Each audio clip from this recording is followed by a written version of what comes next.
কি হই আমি তোমার, বলো কি হই? যখন আমরা ছুটি পড়ে থাকতাম তখন খুব আসতাম মাঠে। এতক্ষণ ধরে দেখলাম কলা বাগান, আম বাগান, লিচু বাগান, এবার যাচ্ছি কলা গাছগুলো, কাঁঠাল বাগান, কলা বাগান। ঠিক ওইটার পিছনেই হলো Bangladesh border. Welcome back to my channel. কেমন আছো বন্ধুরা? আশা করি তোমরা সবাই ভালো আছো। আমি অনেক ভালো আছি। আমি প্রিয়াঙ্কা চলে এসেছি আজকে একটা নতুন ব্লগ ভিডিও নিয়ে। অনেকে হয়তো বুঝতে পারছো আমি কোথায় যাচ্ছি। হ্যাঁ, একদম ঠিক ধরেছো, আমি যাচ্ছি আমাদের গ্রামের বাড়িতে। এই যে চলে এসেছি, দেখতেই পাচ্ছ আমাদের গ্রামের বাড়ি। গ্রামের বাড়িতে আসতে কার না ভালো লাগে, তাই সুযোগ পেলেই চলে আসি ছুটিপুরে। আর এই যে আমাদের বাড়ি, আমার পিছনে যেটা দেখতে পাচ্ছ ওটা হলো ধানের গোলা।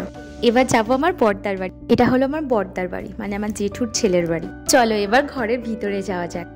চলে এসেছি এবার ঘরের ভিতরে। এখন যাকে তোমরা দেখতে পাচ্ছ ইনি হলো আমার মা, আর মার পাশেই যে বসে আছে সে হলো আমার বড়দা, আর এটা হলো আমার বড়দার ছেলে। এটা হলো আমার দাদার নাতি ছেলে, মানে আমারও নাতি ছেলে। আমি এর ঠাম্মা হই, তাই না? বলো তো একবার ঠাম্মি। ঠাম্মা? আমি তোমার ঠাম্মা হই। মা বললো অনেকদিন মাঠে যাওয়া হয়নি, যাবি? আমি বললো হ্যাঁ চলো। আমরা এখন যাচ্ছি আমাদের মাঠে, মানে আমাদের জমিতে, মাঠের জমিতে। খুব রোদ আজকে। দেখো চারিদিকটা কত সুন্দর। মাঠে যেতে যে আমার এত ভালো লাগে কি বলবো। মা বললো আমরা প্রথমে লিচু বাগানে যাব। আমাদের আগেই বাবা মাঠে চলে গেছে, ওই যে বাবা চেয়ারে বসে আছে। এবার চলে আসলাম লিচু বাগানে।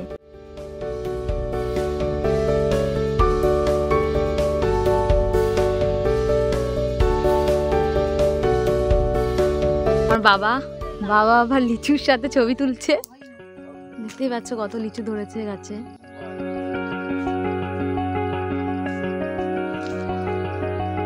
এটা হলো আমাদের আম গাছ। ভালোই তো আম ধরেছে মা গাছটাতে।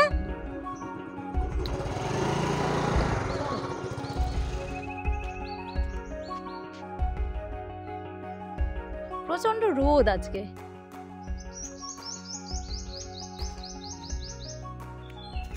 আজকে এসেছিলাম আমি ভোট দিতে এখানে। আমার ভোট এখানেই, এই গ্রামে ছুটিপুরে।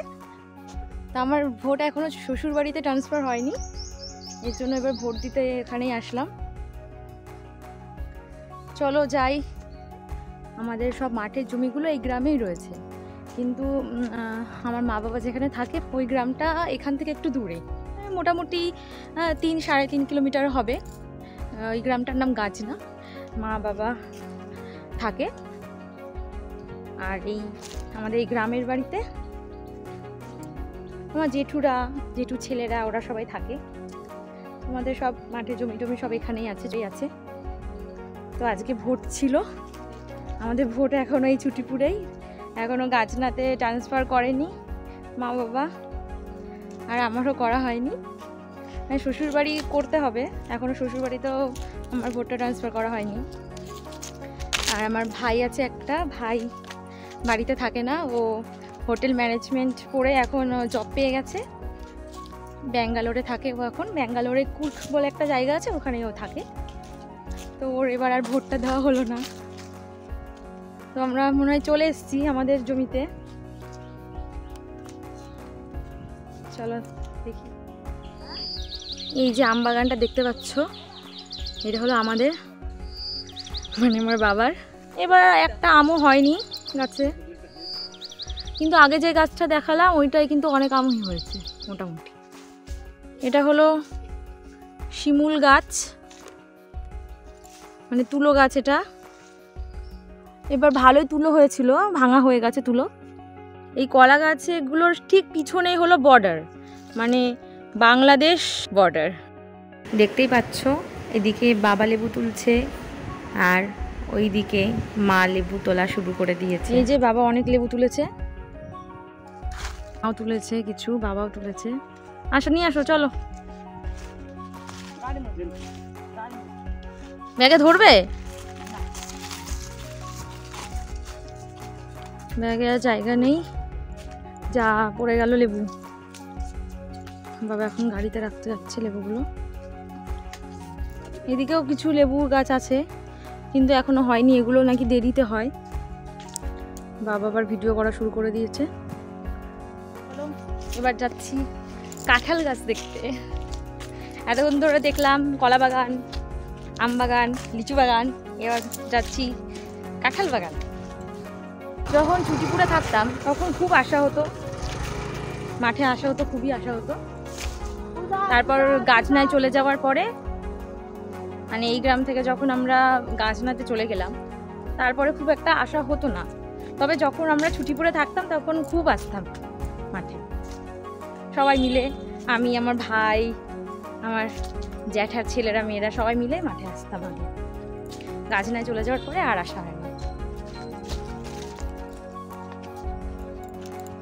যাই এখন কাঁঠাল গাছ দেখতে যাই। চলে এসছি কাঁঠাল বাগানে, চলো দেখি। এই যে চলে এসছি, ভালোই কাঁঠাল ধরেছে।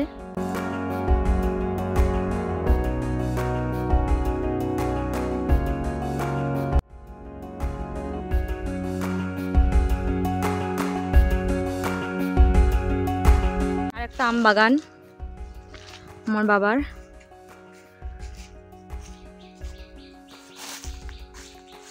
এখনো আরো আম বাগান রয়েছে, মোটামুটি এখনো মনে হয় 2টো আছে আম বাগান।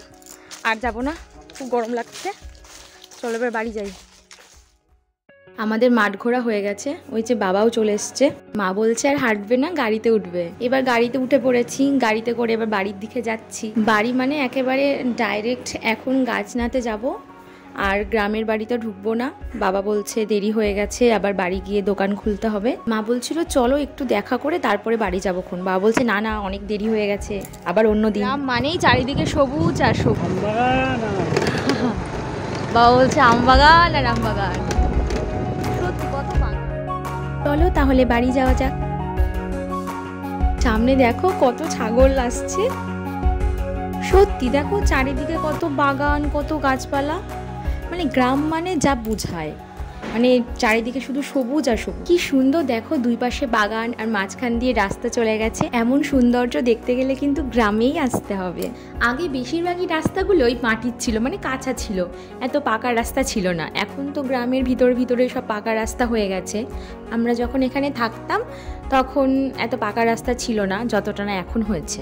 এই রাস্তাটা হলো ছুটিপুর থেকে গাছনা যাওয়ার রাস্তা। কি সুন্দর না এই জায়গাটা। বিকাল হলেই এখানে অনেক লোকের ভিড় জমে, বিশেষ করে গরমকালে যা দারুণ হাওয়া হয়। এখন যে জায়গাটা দেখতে পাচ্ছ, এই জায়গাটাতে আমার বিয়ের দিন হালদি ডান্সটা করেছিলাম। তোমরা যদি চাও আমার বিয়ের হালদি ডান্স প্রোগ্রামটা অবশ্যই দেখতে পারো, সেটা আমার ইউটিউব চ্যানেলে দেওয়া আছে। এটা হলো গাছনা হসপিটাল মাঠ। এখানে রাসের খুব বড় করে মেলা বসে। গাছনাতে রাসটা খুব বড় করে হয়। এই যে এবার ঢুকে গেছি গাছনা বাজারে। বাজারটা শেষ হলেই তারপরেই আমাদের বাড়ি। এই যে চলে এসেছি আমাদের বাড়িতে। আমার ভিডিও ভালো লাগলে অবশ্যই আমার চ্যানেলটা সাবস্ক্রাইব করে দিও।